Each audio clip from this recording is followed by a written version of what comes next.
So we're talking about blessings, and we're talking about success, and I know that means different things to different people. First of all, some people have the misguided idea that a blessing is something that involves money.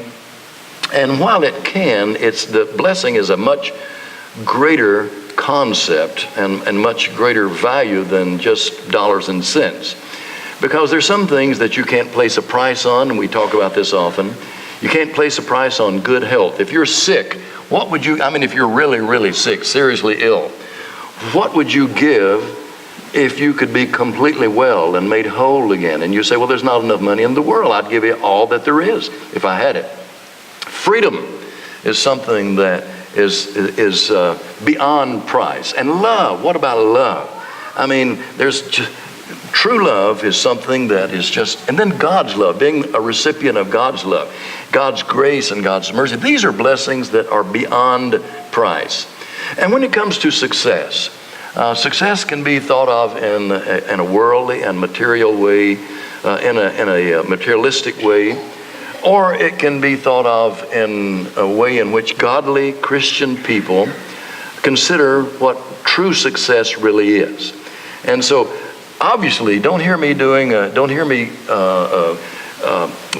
a quick, get-rich-quick sermon that has to do about filling your pockets with more money and all this. And that's not what this is about. This is actually the last part of a series that I started, back before the end of the year, which has to do with good stewardship and good money management as taught in the Bible. These are biblical principles.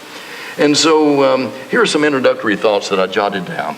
The world belongs to the energetic. That was said by Ralph Waldo Emerson. Your ship will never come in unless you sent one out. That makes a lot of sense, doesn't it?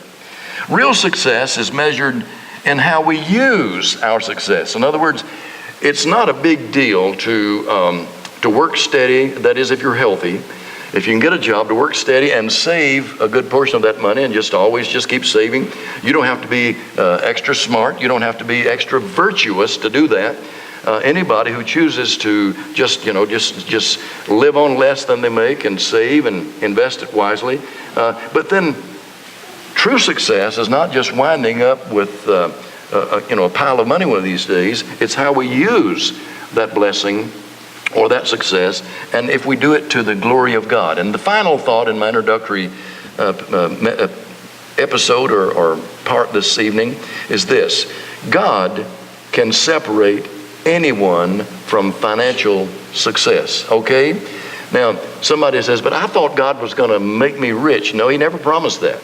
He did promise to bless you, and He promised to prosper you, but when the Bible talks about prosperity, it's not necessarily all about wealth, because prosperity has to do with good health and friendships and family and freedom, and so many things are involved in prosperity.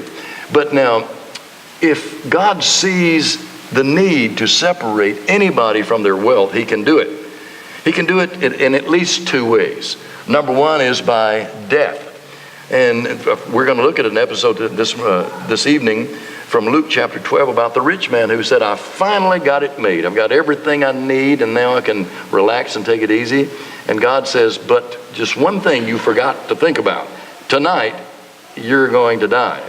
And so you can be separated from wealth that way. Another way is when God allows us to go bankrupt. And some amazing, brilliant, hardworking people have gone bankrupt in this life and in this world. And Job, of all people, in Job chapter 1, verse 22, winds up not only losing his health and not only losing his family, but he lost his wealth. He lost everything. He went completely bankrupt, and God let that happen. Now, we know the end of that story, and we know that if you just continue to read the book of Job, that Job winds up with his wealth restored even more than he lost. But he was allowed to go bankrupt. And so God can separate us from our money, especially if we are depending too much on it and trusting too much in it. So let's talk about this business of being blessed for success. This is Psalm 118, verse 25, where the psalmist says, Lord, save us and grant us success. Now, obviously, the psalmist is not talking about some kind of shallow success. He's not talking about being a Hollywood starlet or someone who has won the lottery or something like that. But he's talking about success in the most wholesome sense possible. Proverbs 2:7. He holds success in store for the upright. He is a shield to those whose walk is blameless. Then Proverbs 11:28. Those who trust in their riches will fall, but the righteous will thrive like a green leaf. And so there he's talking about the difference between real success and the kind of success that that we can lose. And so blessings, it's important for us to realize, true blessings, the kind of blessings that are priceless, come from God. And even if we prosper financially, we must always remember that this comes from God. This next verse I'm going to share with you, it's just like it was yesterday. I remember the day that Jimmy Barnett pointed this verse out to me. I was a greenhorn, ignorant Bible college student, but I had managed to blunder around and get a job, a full-time preaching job at the Rogersville Church of Christ. And I knew that they knew that I didn't know very much. I was still in the process of trying to learn a few things, And so I've got this auditorium class, an adult class of mature people. Jimmy Barnett was a farmer. And he was you might say, a successful farmer, not in a big time way, but he did all right. He lived well, had a lot of land, and managed it. And he was a very serious-minded person as far as his business was concerned. Jimmy Barnett has fed, and he and his family, a lot of people, because they have grown all kinds of food, both the cattle and crops and things like that. But I had this class one Sunday morning, and I'd probably been there about 3 or 4 months, and I was in over my head, but I knew it. You see, it's all right to know. If you know you're in over your head, that's not as bad as thinking you know it all and you don't know it all. And so I was trying to talk about this business of how that we need to thank God even when we do the right thing and we pay our bills and we work hard and we manage our money well and we tend to do better than the average person does. And Jimmy raises his hand. He never spoke in class, never. This was the first. So I almost had a heart attack when he raised his hand, because I'm thinking, what's he going to say? I've never heard him say anything. He said, Brother Dennis, turn to Deuteronomy chapter, and he read, this was Deuteronomy 8:18. Are you ready? And this is the verse he wanted me to read to the class. But remember the Lord your God, for it is He who gives you the ability to produce wealth. Remember the Lord your God, for it is He who gives you the ability to produce wealth, and so confirms His covenant, which He swore to your ancestors as it is today. And so that verse, that I'll never forget that verse, never forget that day, never forget Jimmy, because here's a man who, he didn't talk much, but man, he lived the life. I'm talking about he lived the life of a righteous man. He was the best of neighbors. He was a praying man. He was a kind man. He was a gentleman. He was a godly man. And when a man like that asks you to read a particular verse, and the verse is to remind you that you didn't get successful by yourself. You got successful if God allowed you to be successful. It is He who gives you the ability to produce wealth. And then there's that passage in Luke chapter 12 that I mentioned. This is, of course, the guy who thinks that he can depend upon his money and his farm and his riches and all that. And so Jesus tells them a parable. The ground of a certain rich man yielded an abundant harvest. By the way, one thing I want to point out here is that even if you are a person who lives the abundant life, I'm talking about as far as finances are concerned, there's certain things you got to do. And one of the things you got to do is you got to put the seed in the ground. In other words, you've got to clear the land, you've got to till the soil, and you've got to put the seed in the ground. But you can't make that seed produce. You just can't. That power comes from God. God has, of course, infused the seed with His life, with life that causes that seed to decay, but then the germ of life is there, and it shoots that little plant up, and it produces more fruit. But this guy at least knew that he had to put seed in the ground. and his harvest was abundant. Verse 17. He thought to himself, what shall I do? I have no place to store my crops. And then he said, this is what I'll do. I'll tear down my barns and I'll build bigger barns. And there I will store my surplus grain. And I'll say to myself, you have plenty of grain laid up for many years. Take life easy. Eat, drink, and be merry. But God said to him, you fool. This very night, your life or your soul will be demanded from you. Then who will get what you have prepared for yourself? This is how it will be with those who store up things for themselves, but are not rich toward God. And so it's very important for us to realize that if we don't keep God in our lives, then he can separate us from our wealth, and nothing can come of it, because we have forgotten to honor God with the wealth that he allowed us to handle for a little while. Now the scripture says that God blesses honest people. There's an old saying, by hook or crook is not by the book. In other words, the Bible does not talk about and teach us to just get money any way you possibly can. By hook or crook is not by the book. But honesty is God's way. This is Leviticus chapter 19, verse 11 and following. Do not steal, do not lie, do not deceive one another. Do not swear falsely by my name and so profane the name of your God. I am the Lord. Do not defraud or rob your neighbor. Do not hold back the wages of a hired worker overnight. In other words, if he's worked an honest day, then pay him and don't delay paying him. And so these are just principles in which God says, I can bless you if you're willing to be an upright person. If you're willing to shoot straight and tell the truth and not take advantage of people just because you can. And then God blesses hard work. Somebody said that prosperity has a price tag, and only those willing to pay it can have prosperity. Winners go the extra mile. They go farther. They work longer. They work harder. And they do more than the average person. And so the scripture says that God will bless hard work. Lazy hands, Proverbs 10:4, make for poverty, but diligent hands bring wealth. And don't let me make you think that you have to be wealthy by the world's standards in order for me to be teaching that's what the Bible is teaching. Forget about the world standards. Wealthy is anything when you have more than you need. That's what wealthiness is. That's what being rich is, having more than you need. It's when you've got not only just enough food, but you've got more food. It's where you have more than threadbare clothing and one outfit. It's where you have adequate room and shelter and safety and things like that. That's what it means to be wealthy. Proverbs 13:4. A sluggard's appetite, that means a lazy person, a sluggard's appetite is never filled, but the desires of the diligent are fully satisfied. Matthew 13:3 and 4. And the reason I bring this up, and I'm not going to read the entire parable of the sower, just maybe the first verse, verse 3 there.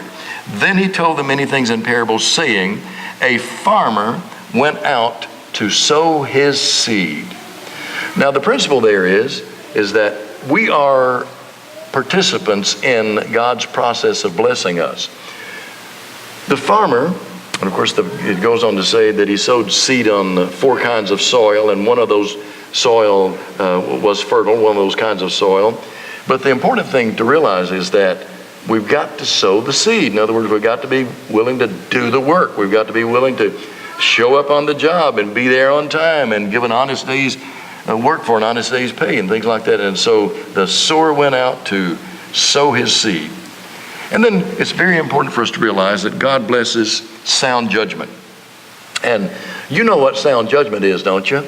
Sound judgment is just the opposite of bad judgment or foolish judgment. And so I think anybody knows what sound judgment is. Proverbs 14:15. The simple believe anything, but the prudent give thought to their steps. They think about what they're doing.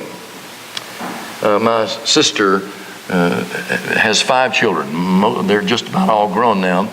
But one of the ways she would discipline them when they were little was she would say, go over there and stand in that corner and think about it. Well, her oldest, Taylor, when she was up about 5, she said to her little sister, Bailey, who was about 3, it's one day when Bailey did something she shouldn't have, and little Taylor said, go over in that corner and think about it. Because she learned that that's what wise people do. You think about you think about what you've done or you didn't do or what you should have done or what you did wrong or something like that. Heard a man interviewed a few days ago who he was falsely accused and was in prison for a number of years. And this happens, we see it on the news all the time. This happens. But he said one of the things about being in prison is that you have a lot of time to think. He says you can review your life. He said you can even remember conversations that you otherwise would have forgotten, and you can remember what you said and what was said to you, and you can just review it all again. And he says you'll find time to think about, there's where I went wrong, or that's what I should have done, or that was one thing that I did well. But he said you can just review your life when you're in prison because you have this opportunity to think. Well, God blesses sound judgment. These are people with sound judgment are people who think about what they're doing. He even talks about how that adversaries, in other words, enemies of God, in this case it's enemies of Israel, if they would just think about what they're doing, they wouldn't do what they're doing. So he says this, Deuteronomy 32:29, if only, these are the enemies of Israel, they were wise and would understand this and discern what their end will be. In other words, if they would just think about how this is going to turn out when you resist God and you rebel against God and you neglect to do what God commands you to do, or in this case you fail to refrain from doing something that God would not have you to do. So God will bless sound judgment, but people who don't use sound judgment are going to get themselves in trouble. God blesses good management. Now, what is good management? We were talking about management of life and so forth. Alan and I ate in a restaurant back some time ago, the Italian restaurant, the Riccatonis. Well, that guy and his brother, who is a musician, I'm talking about not the owner, but the manager of this restaurant. They went to the river last Wednesday, got in a boat, and they went to go fishing, and they never came back, and they've still not been found. Their boat was found capsized and wedged under a bridge, but they've not been found yet. And so they were interviewing, and the newspaper was they were interviewing the owner of the restaurant, and he was talking about what a fantastic manager this missing young man was, how he'd been his manager for years, and how that he didn't know what he was going to do without this manager, because this young man made that business successful because he was a good manager. Well, God values good management. And so he says this. He says, look at things like the ants that I've made. This is Proverbs 6, verses 6 through 8. Go to the ant, you lazy person. Consider its ways and be wise. It has no commander, no overseer, no ruler. Yet it stores its provisions in summer and gathers its food at harvest. And so he's just saying, if you'll pay attention to something as simple as a tiny little ant, that ant can teach you some amazing lessons about management and good planning and things like that. God blesses courage and he blesses faith. Now, let me share with you, I just threw down some things that just, occurred off the top of my head. Let me share with you some loser language. In other words, just the opposite of being courageous and full of faith. Loser language goes something like this. You can't do that, or I can't do that. There's no use in even trying. It's too hard, it's too difficult. If it's such a great idea, everybody would be doing it. Or if you play it safe and don't take any risk, then you'll never fail. That's loser language there. See, it's all right to fail. It's all right to try and fail, because you learn a lot, which makes you able to make better decisions the next time you approach something, the next time you want to embrace some new adventure. Once poor, always poor. Unfortunately, that's how a lot of people think. I was born into a poor family, and I guess I'll just have to die in my own poor family because there's nothing I can do about my situation. That's loser language. And of course, Christians, God's people, need to reject that kind of language and self-talk and thought. God blesses courage and He blesses faith. This is Joshua chapter 1, and I love this language. Let's look at it. This is where Joshua is given the charge to lead Israel forward. And so this is what God is saying to him. Verse 6, be strong and courageous, because you will lead these people to inherit the land I swore to their ancestors to give them. Verse 7, be strong and very courageous. You see, he just said strong and courageous in the first time, but then he said, be strong and very courageous. Be careful to obey all the law my servant Moses gave you. Do not turn from it to the right or to the left. In other words, stay on the true path, that you may be successful wherever you go.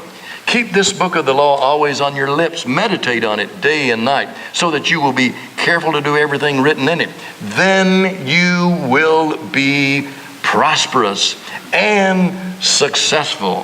Have I not commanded you? Be strong and courageous. Do not be afraid. Do not be discouraged, for the Lord your God will be with you wherever you go. And then let's listen to the man who reached a good age of maturity. And I really do hope I get to live as long as old Caleb did, and even longer, Lord willing. This is Joshua chapter 14, and we're looking at verses 6 through 12. Now the people of Judah approached Joshua at Gilgal, and Caleb, son of Jephunneh, the Kenizzite, said to them, you know what the Lord said to Moses, the man of God, at Kadesh Barnea, about you and me. I was 40 years old when Moses, the servant of the Lord, sent me from Kadesh Barnea to explore the land. And I brought him back a report according to my convictions. But my fellow Israelites went up with me and made the hearts of the people melt. In other words, they came back talking loser language. They came back talking like the people there are too big, and this is an amazing land, but we're like ants in their sight, and or grasshoppers, he said, in their sight, and there's no use in even trying to take the land because it's just impossible. That was the loser language, but not Caleb and not Joshua. These men said, we can do it. We can do it because God is with us, and if God is with us, then all we need to do is to be strong and courageous and go forth. But he says this, verse 9, so on that day Moses swore to me, the land on which your feet have walked will be your inheritance and that of your children forever, because you have followed the Lord my God wholeheartedly. I love that word right there, wholeheartedly, or with all your heart.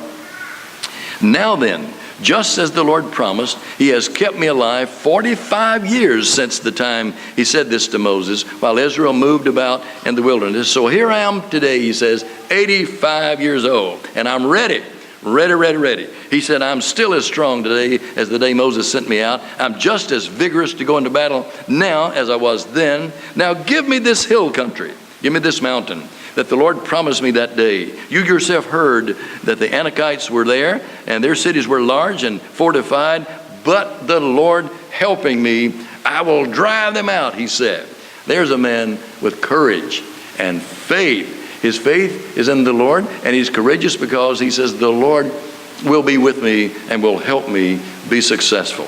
And so the Lord blesses those who are courageous and who are filled with faith. And I want to call on all of us tonight to be filled with good courage and faith. Let not your hearts be troubled. Trust in the Lord and attempt great things and believe. Even if it doesn't work out, we'll always be better off if we try to do something great in our lives. Amen? And so that's what it means to be blessed for success. The plan of salvation is on the screen. And we would encourage anyone who has not yet obeyed the gospel to choose to do so tonight. That's the first step in being blessed. That's the first step in being successful. And now, if you're already a Christian, but you need the prayers of the church, you'll never find a better time than right now to ask your church family to pray with you and for you. Why? Because there's a great day coming, and we need to be ready for it. Won't you come now while together we're standing and